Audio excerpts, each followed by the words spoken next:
Hi, dear friends. We will start our new session. The topic is 7 ways.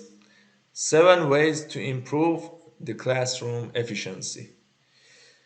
I hope I can present you something that I'm thinking about, and there are some simple ways for improve our efficiency, our classroom efficiency. Because when we are a teacher and we are thinking about our classroom and the result of, for example, 1 year teaching to our students, then sometimes we think, okay, after 1 year, what was the result of my classes?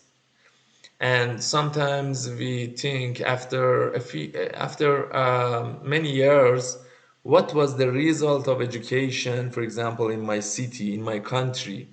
Was it profitable for my people? And why in some places the schools are more efficient, and the students after finishing high school, for example, they are more creative and they will speak about many things and they can solve their problems. And also, for example, if they go to university, they can pass university better than others. And if they want to start a job, they are ready and talented person for this activity. We want to speak about some ways that will help us, okay? Some ways that will help us. Usually when we are talking about uh, the ways for improve our classroom, we are talking about some modern technologies, smartphones, and some new softwares. But what I'm not talking about this kind of ways, because they are not available everywhere. I'm talking about a simple classroom, a teacher and some students. The students seated in front of the teacher, and the teacher can speak with them, and maybe he can ask them some simple requests. I'm talking about this kind of classrooms, not a very modern classrooms with laptops, or in very high level situation with many books, with many um, programs on cell phones or something like that. No, it's the simple materials that all of us can use them. Okay, so that's what I'm talking about. And I think, okay, hi to everyone. I hope you enjoyed this session. Okay, let me. Uh, uh,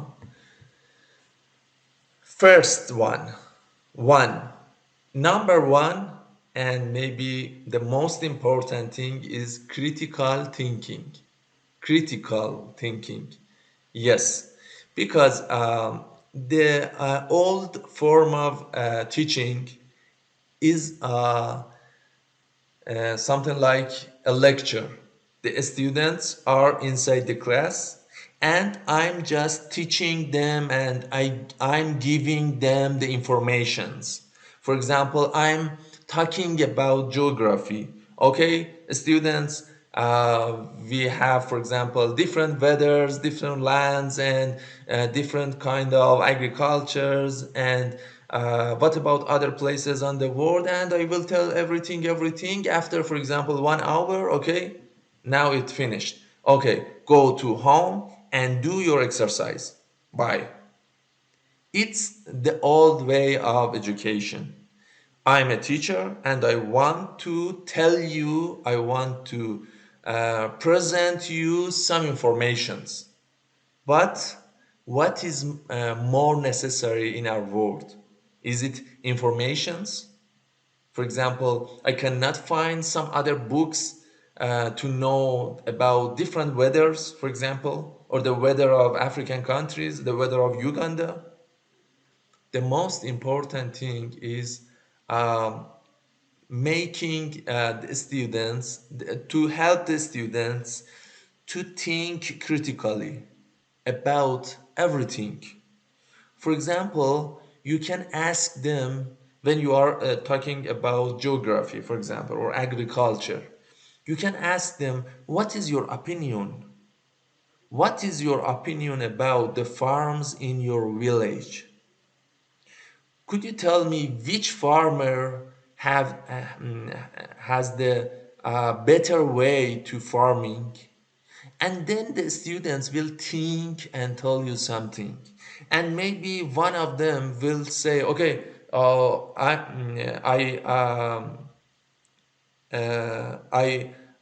don't agree with you, and they have another opinion. Okay, it's very good.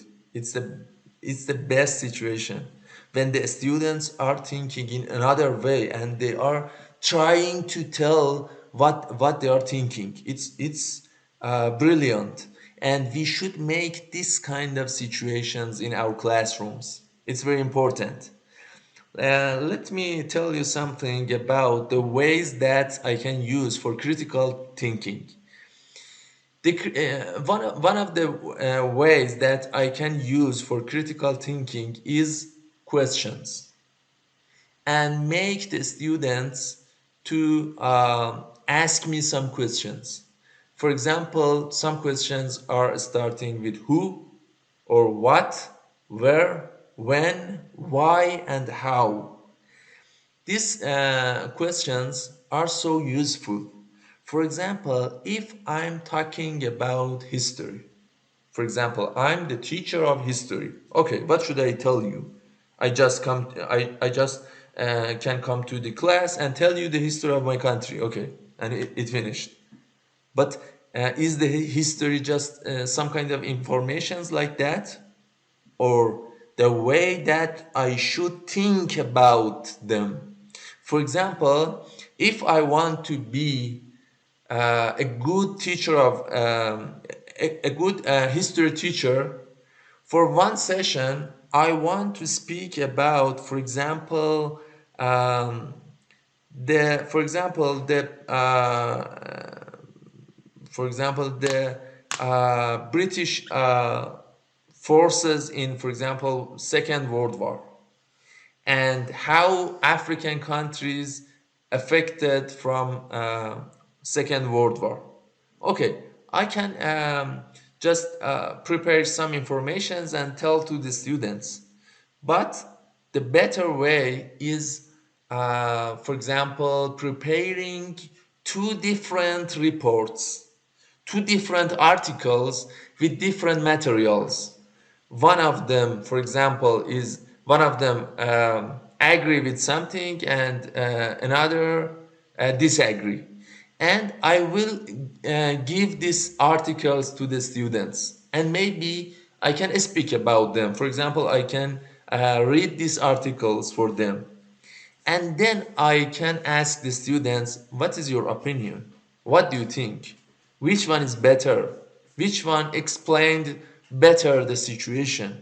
And what did you hear about this situation before? And also, you can ask, for example, you can make students in two parts and give each article to each group and ask them to read it carefully. And after, for example, 10 minutes, each group should explain it for another group, and another group should ask them some questions. And for example, why did you tell me this, for example, statement? What did you tell me something about this person? And why this person did this activity? And then when they ask some questions, uh, our brain, our mind will think deeply, and will step by step, our mind will learn how I should think deeply about the situations, about political situations, about historical situations, and about my life. When I want to make a change in my life, what should I think? And if I hear something in on a newspaper, or I heard on television, what should I ask when I hear something? Maybe some person is telling me something that's wrong. How should I understand? I should criticize, and this is critical thinking. And for the first step, the person who have critical thinking, who has critical thinking, can ask some brilliant questions from his self. When we ask questions, when we ask good questions from ourselves, then we can make some notable knowledge. In other hand, when we just some learn informations, we know something, but we don't know why. We don't know where. We don't know who. We don't know what. And it's the old way of education. Some of us try to teach in one direction. You are my student, and I want to teach you something. Just listen to me. I want to give you some information. Okay, informations are so important, but critical thinking is more important than information. Don't forget it. Okay, let me continue. I will send you this PowerPoints. Okay, I will send you these files as a PDF file. Uh, okay. Uh, is there any question? Because a person wrote something in chat box. Hassan, what did you want to tell me? I didn't understand. It's just some dots. Okay, I will continue. If you have any question, you can write. Also, in the finishing part of my speech, you have a segment for questions. Don't worry. Number two, problem solving. Problem solving. It's very important. Uh, what is problem solving? When I'm teaching, for example, physics or mathematics to my student, okay, my student can solve a mathematical question. That's right. When I teach, for example, the subject of forces or energies in physics, then I can ask my student to solve a question about these topics. Yes, it's correct. I have an exam and some exercise, some homework, and something like that. But what is the situations, the real situations in our life? It's a little different. Maybe my student, for example, at age of, for example, 18, he will have a problem. Should I try to improve my knowledge? Should I start to working? Should I just remain in my village? Should I go to the capital? Should I go to abroad, for example? And it's different questions, and I should solve my problem. If you teach me problem solving, then I can use this skill in every situation. Then I have a problem, and maybe I'm a farmer. Okay, For example, I have some problem in my lands and maybe some problem with my neighbors, and I want to solve this problem. I should think in a good way. I should know at first. I should know what is the problem, what is the real problem, and what is my, for example, choices, and then I can make a decision. We should try to teach this skill to our students. How it's possible?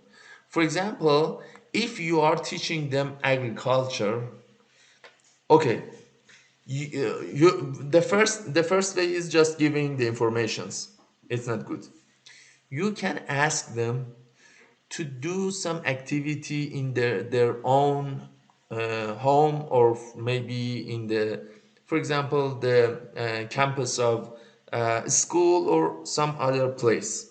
For example, they will ask them to do some simple farm activities there, and then at the first step they will find some problems. For example, someone will ask you, this place, my land, my small land, is in a place in the, for example, campus without any sunshine, because here there are some high buildings, and I don't have any direct sunshine.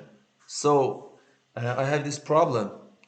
Then you can ask him or her, okay, what is your opinion? Let me think about that and how we can solve this problem. You should ask them. You should ask them at first.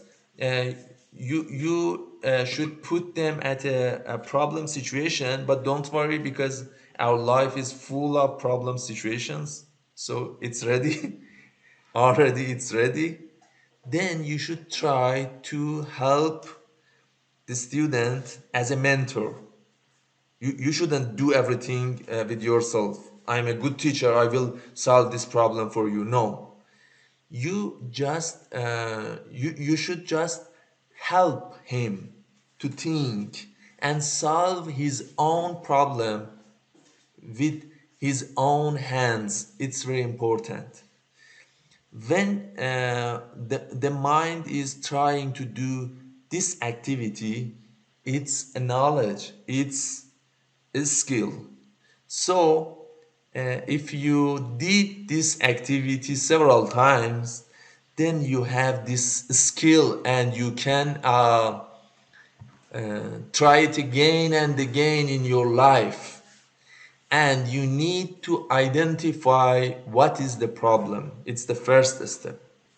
Then define, and then explore about choices, about decisions, which what decisions should I make, and then action, and again look back, and we should think about what I did, and was it profitable? Was it the best way? And then I should identify new problem. And again, I will do these activities.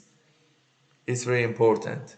Okay, number three, homework. I want to speak about homework because it's very important issue in our education, because most of the teachers think if they want to be a good teacher, they should ask the students to do more homeworks. It's not true. Actually, it's not a good way to improve the knowledge of our students. Let me tell you some information about homeworks. In primary schools, we don't know the homework is profitable or not. Actually, we don't know, because sometimes it's not working. Sometimes some teachers ask students to write, for example, several pages at home, but they will hate all of the materials of the textbooks, and it will bother, it will be as a noise in our education. So I'm not against homework. At least we know in secondary schools and higher schools, homeworks can help the students who are not, the students, absolutely the students that they have problems. If they have problems, you can give them some specific homeworks to do at home.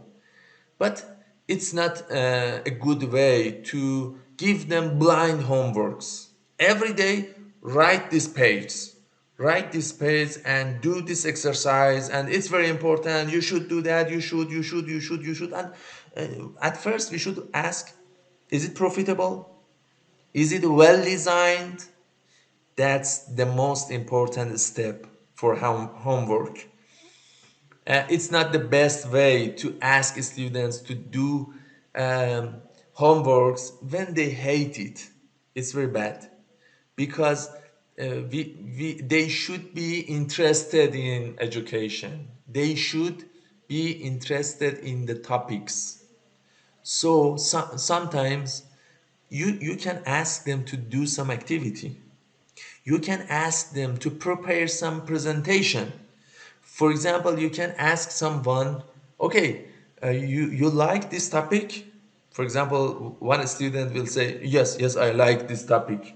Okay, could you think about this topic, and maybe you can find some books, and I will help you maybe to find another books, and then you can think about this topic and read some other articles and come here and speak for other students. Then we will enjoy your knowledge.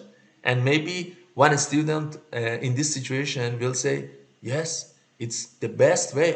I can show myself to my friends, and it's the best way. I was thinking about this kind of situations. For example, sometimes students try to show their, for example, skills on a game, for example, on soccer, or for example, on playing. Then they can show their knowledge. And when they are interested in this topic, they will do many things that you didn't think about them. For example, they will read maybe 2 or 3 extra books, but it's unpredictable for you, because if you ask students to and ask them, okay, you must do this activity, it's not working. But when they are interested, they will do that. So I want to tell you, the blind homeworks are not working. It's very important. Don't forget it. Number 4, practical activities. It's very important. uh, in some classrooms, teaching is just telling something and the student will hear something. Okay, it's good, but it's not enough. Sometimes I should do something with my hands. I should watch to something. I should look. I should do something. Sometimes I should stand up. Sometimes I should, for example, lie down, and maybe I should do something with my friends. I should go outside of the class and come back. And if our lesson is about, for example, solar system and the position of sun, I should go to the go out of the class, and maybe I should put a for example, something on the land and measure the shadow and do something, some activity. It will help you. If the class is about optic, then maybe I should use a mirror or some other things. I can use simple things. For example, I can make a simple classroom as a place to show the photo of outside.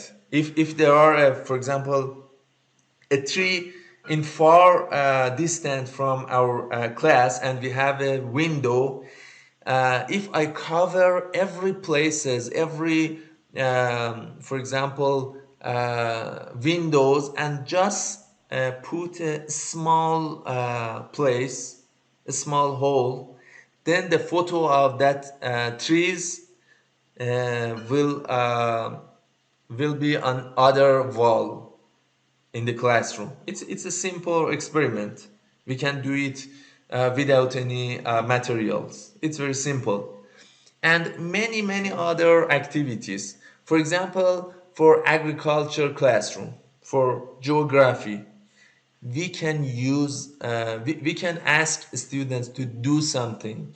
When they are doing something with their hands, then in my mind, in their mind, other networks will start to working. So it's why this kind of education will be more profitable.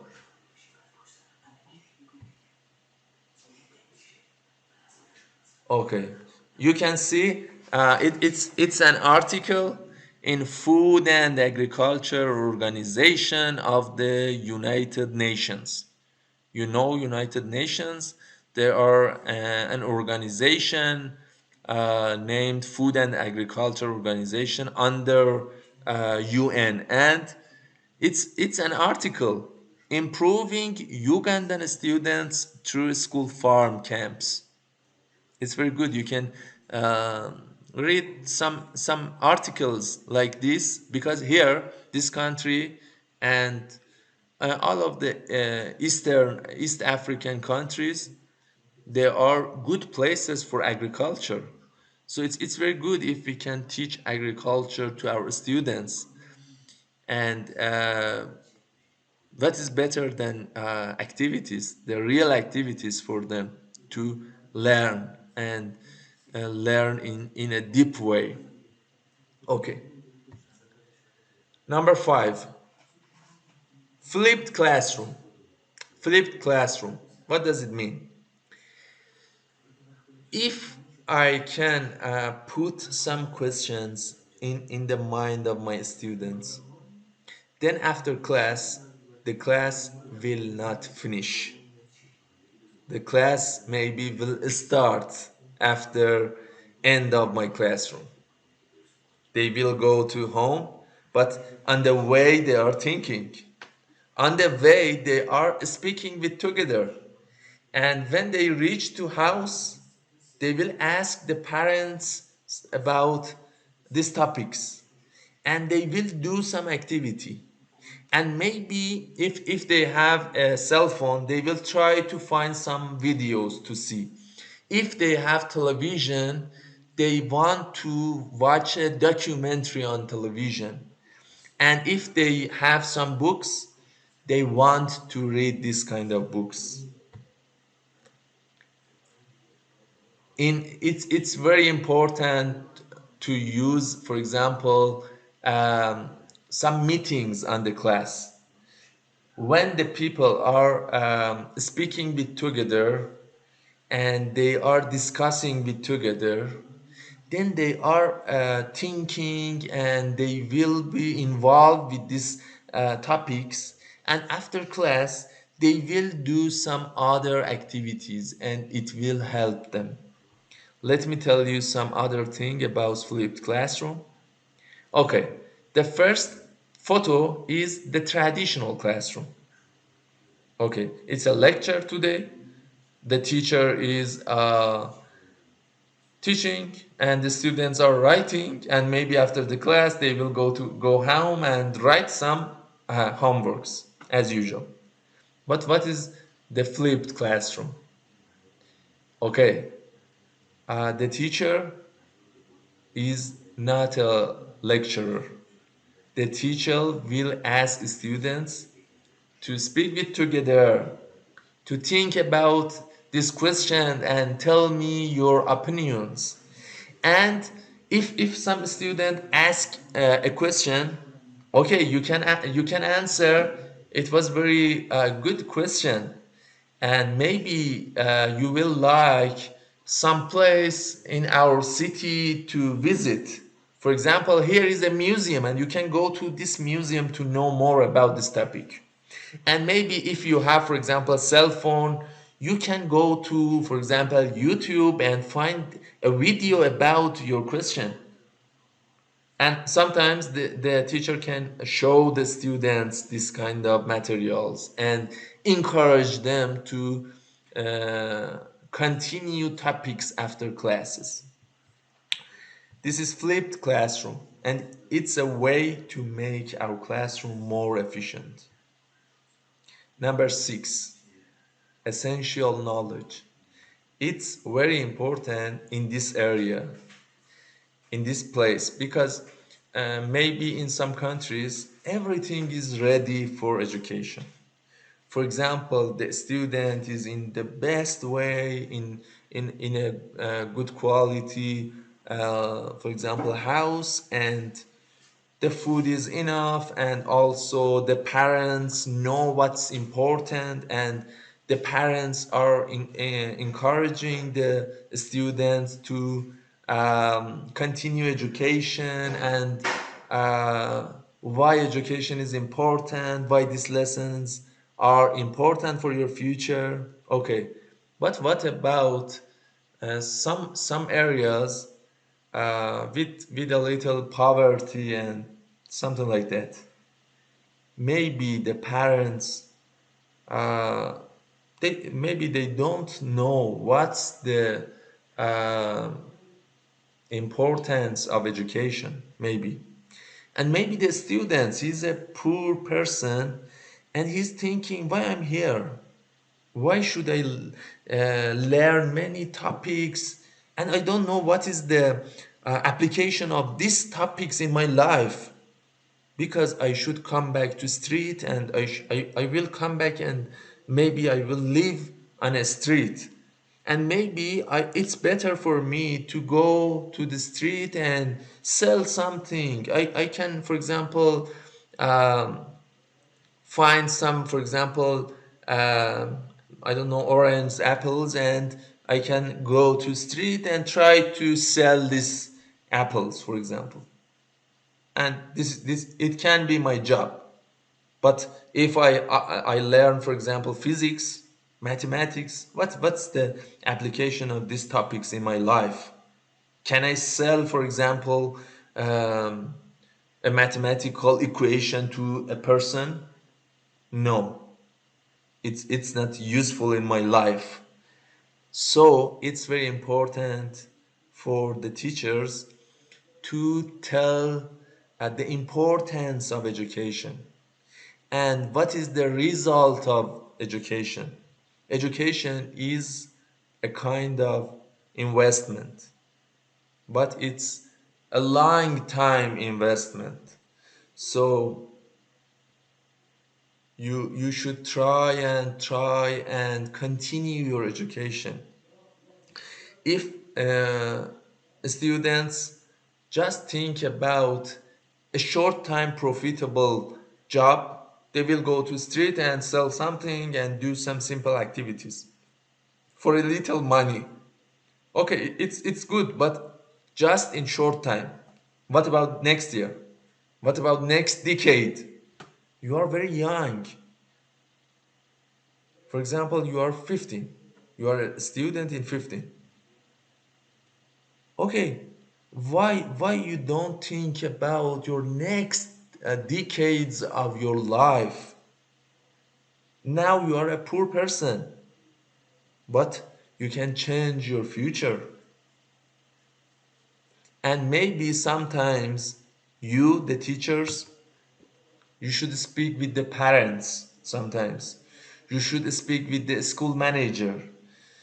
If you are a school manager, you should speak with the parents to provide better situation for the students. The parents should not think, okay, it's wasting our money. Why I'm wasting the money with school and something like that? Why should I buy some books for my children. You should speak and talk with them. Talk. It's very important. Let's talk. Let's talk and tell them stories, your own stories.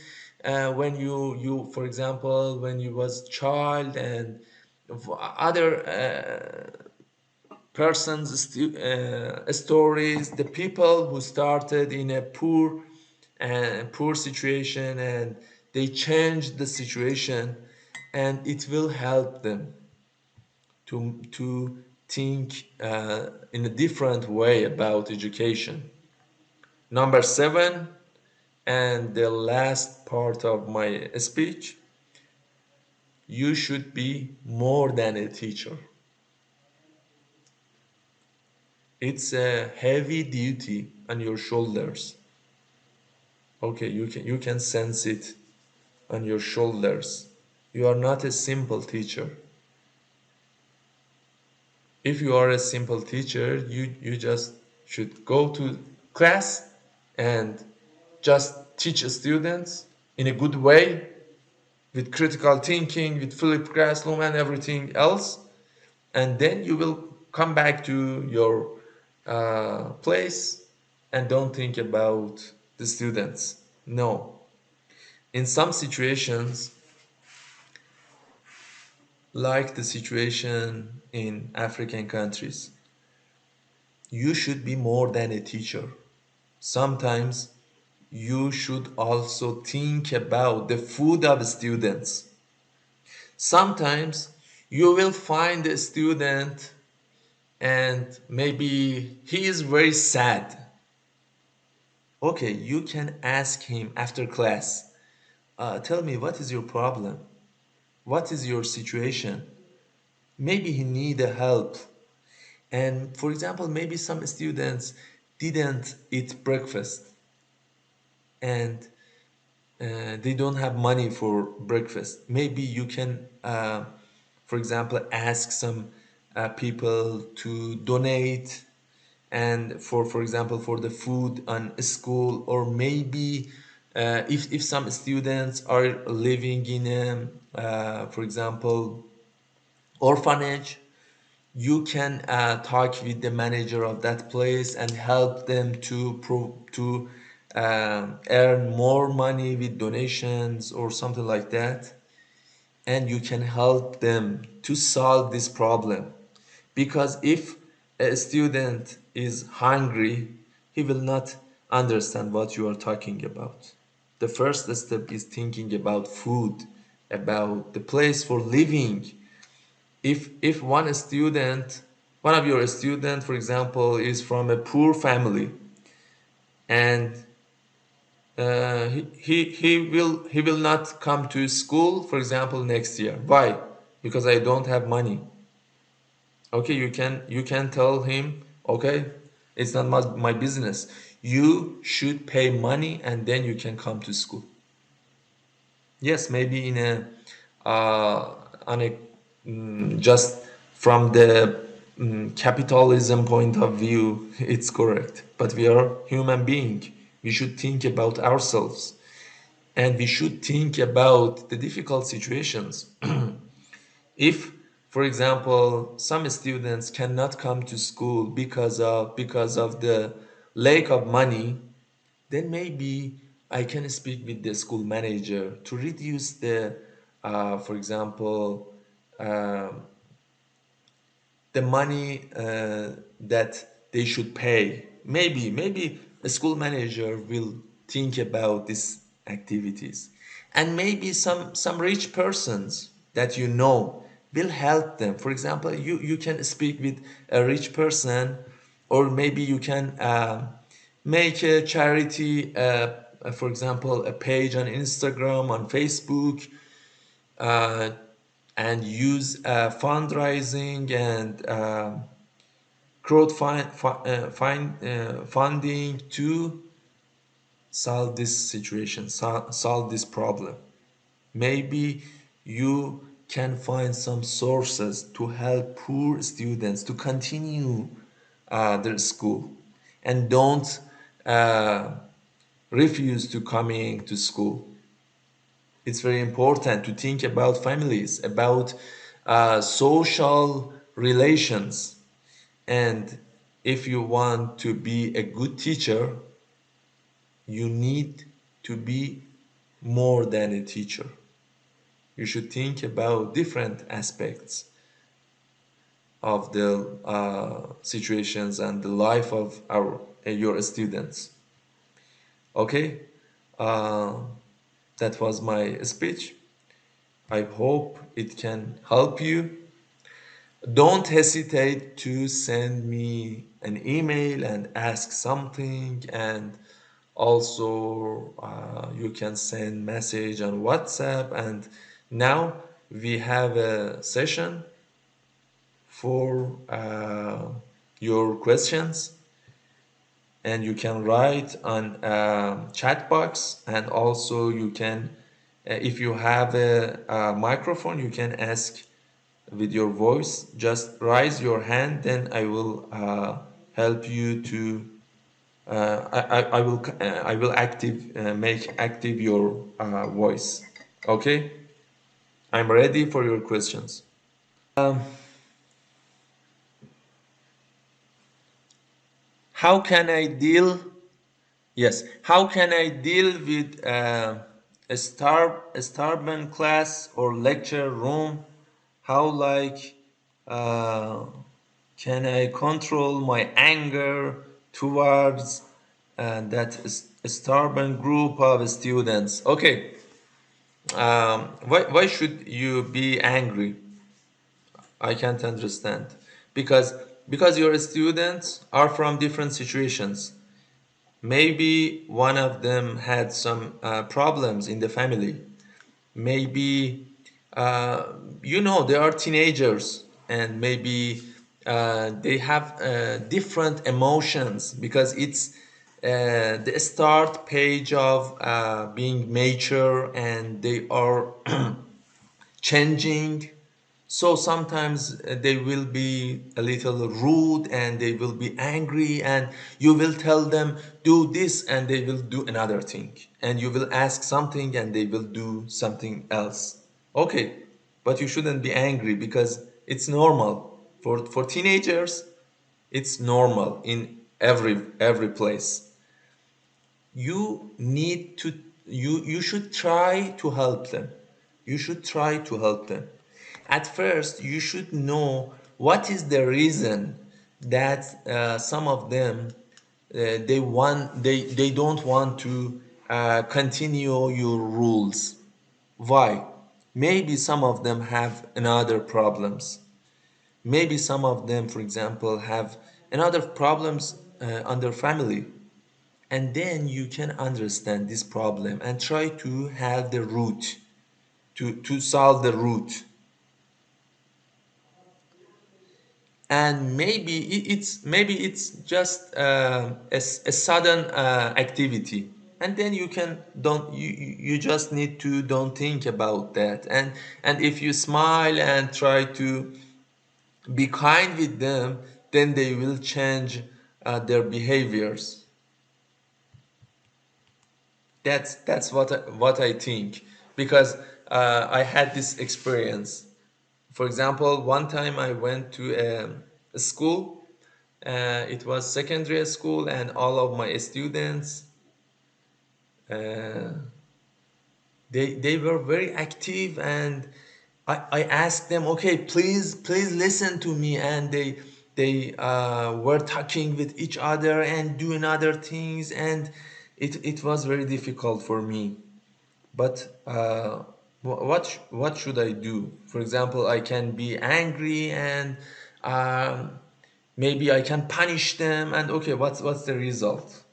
Can I solve the problem with this kind of activities? No. So I should try to know what's the real problem. Why? Maybe they need more activity. They need to go to the camp, and maybe they need to go to the nature, and they are full of energy and need some activities, maybe. And so I can understand what's the problem, the real problem. Is there any other question?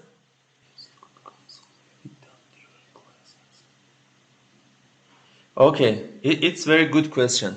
Let me tell you. Question: how best could counseling be done during class lessons or outside classes to specified learners? I think it's better to be outside of the classroom. If you want to tell something that can be useful for anyone, and they will not feel shying because of telling these things, okay, it's no, there is no problem, you can tell it inside the class. But if it's about their private, for example, some of their private situations, for example, you want to ask them some uh, personal questions, then it's better to be outside classes.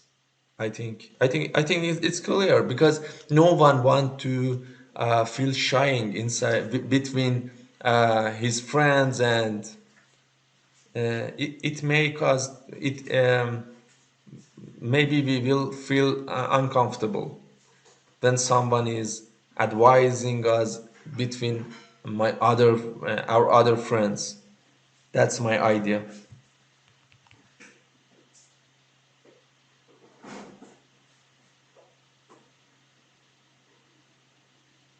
Is there any other question?